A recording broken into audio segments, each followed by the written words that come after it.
Harry Potter and the Philosopher's Stone. Chapter 1. The Boy Who Lived. Mr. and Mrs. Dursley lived at number 4, Privet Drive, and they liked to say, very proudly, that they were completely normal people. They believed this very strongly. They were the kind of people who expected nothing strange or mysterious to ever touch their lives, and they disliked such things. They thought odd ideas were nonsense and not worth any attention. Mr. Dursley worked as the director of a company called Grunnings, a business that made drills. He was a large, heavy man with a thick body and almost no neck, though he did have a very big mustache. Mrs. Dursley was thin, blonde, and had a neck that was much longer than usual. This was useful to her because she spent a lot of time stretching her neck over garden fences so she could watch the neighbors and see what they were doing. They had one child, a small son named Dudley, and in their own opinion there was no better child anywhere in the world.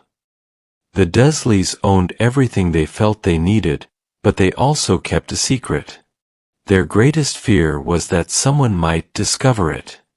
They believed they could not handle it if anyone ever found out about the Potters.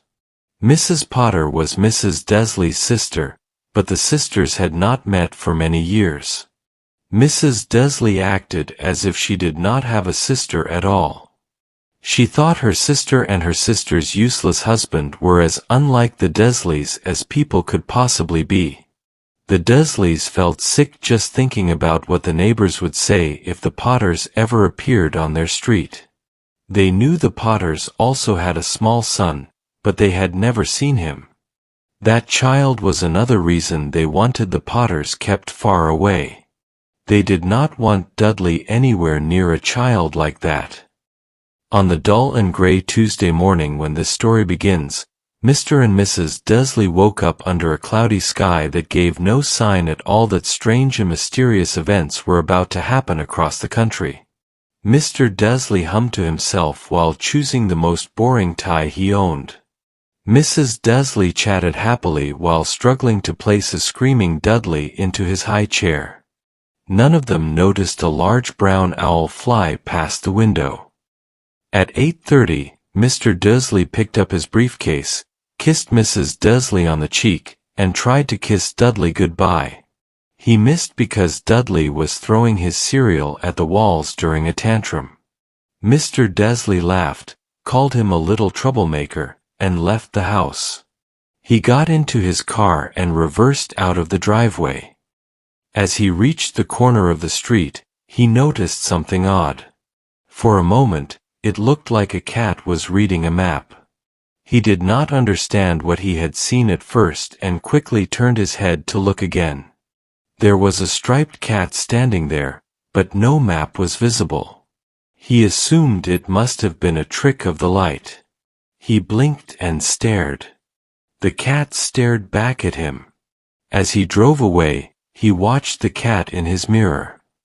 It seemed to be reading the street sign, or rather looking at it, because cats could not read signs. Mr. Dursley shook his head and forced himself to forget it. He focused his thoughts on a large drill order he hoped to secure that day. As he reached the edge of town and sat in the usual traffic jam, something else distracted him. He noticed many people wearing strange clothing, including cloaks. Mr. Dursley disliked people who dressed oddly and assumed this must be some foolish fashion trend. He tapped his fingers on the steering wheel and watched a group of these people whispering excitedly nearby. He became angry when he saw that some of them were not even young. One man, clearly older than Mr. Dursley, was wearing a bright green cloak. Mr. Dursley decided it must be a silly stunt, perhaps people collecting money for something. Soon the traffic moved again, and he arrived at the Grunnings parking lot, once more thinking about drills. Mr. Dursley's office was on the 9th floor, and he always sat with his back to the window. Because of this, he did not see the many owls flying past in daylight. People on the street below did see them and stared in shock, pointing at owl after owl. Many of them had never seen an owl even at night. Mr. Desley, however, had a completely normal morning with no owls at all. He shouted at 5 people, made several important phone calls, and shouted some more. He felt pleased with himself until lunchtime, when he decided to stretch his legs and buy a bun from the bakery across the road. He had almost forgotten about the people in cloaks until he walked past a group of them outside the bakery.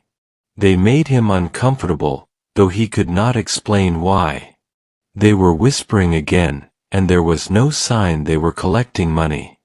As he walked past them on his way back, holding a large donut in a bag, he heard part of their conversation. They mentioned the Potters and then spoke of their son, Harry. Mr. Desley froze. Fear rushed through him. He looked back at them but decided not to speak. He hurried back to his office, told his secretary not to disturb him, grabbed the phone, and almost called home. At the last moment, he stopped. He told himself he was being foolish. Potter was a common name. Many people could have a son named Harry. He was not even sure his nephew's name was Harry. It might be Harvey or Harold. He did not want to upset Mrs. Desley, who hated any mention of her sister. Still, the people in cloaks worried him. That afternoon, Mr. Desley found it very hard to focus on his work. When he left at 5 o'clock, he was so distracted that he walked straight into a tiny old man. The men almost fell, but he was not angry. Mr. Desley noticed the man was wearing a purple cloak. The old man smiled widely and spoke in a high voice, saying that nothing could upset him because you know who was gone at last and that even ordinary people should be celebrating. He hugged Mr. Desley and walked away. Mr. Desley stood still in shock. A stranger had hugged him, and he had been called a muggle, whatever that meant. Shaken, he hurried to his car and drove home, hoping he was imagining everything. He disliked imagination. When he arrived home, the first thing he saw was the same striped cat from the morning, now sitting on his garden wall. He shouted at it to go away. The cat did not move and only stared at him. He wondered if that was normal behavior. He went inside and decided not to tell his wife anything. Mrs. Desley described her pleasant day over dinner, including gossip about the neighbor and Dudley learning a new word. Later, while watching the evening news, Mr. Desley heard reports about owls flying during the day and shooting stars across the country. He felt alarmed. Mrs. Desley came in with tea, and he nervously asked if she had heard from her sister. She reacted angrily. He mentioned the strange news and suggested it might involve her sister's family. She dismissed the idea but confirmed that her nephew's name was Harry. That night, Mr. Desley lay awake, worrying. Outside, the cat still waited, unmoving. Near midnight, a tall, old man named Albus Dumbledore appeared silently. He used a strange silver object to turn off the streetlights. The cat transformed into Professor McGonagall. They spoke about the fall of Voldemort, the death of Lily and James Potter, and the survival of their son, Harry. Dumbledore explained that Harry would live with his aunt and uncle, the Desleys, for his own protection. Soon, Hagrid arrived on a flying motorbike carrying the sleeping baby. Harry had a lightning-shaped scar on his forehead. Dumbledore placed Harry on the Desleys' doorstep with a letter. After a brief farewell, they left. Dumbledore restored the streetlights and disappeared. Privet Drive returned to silence.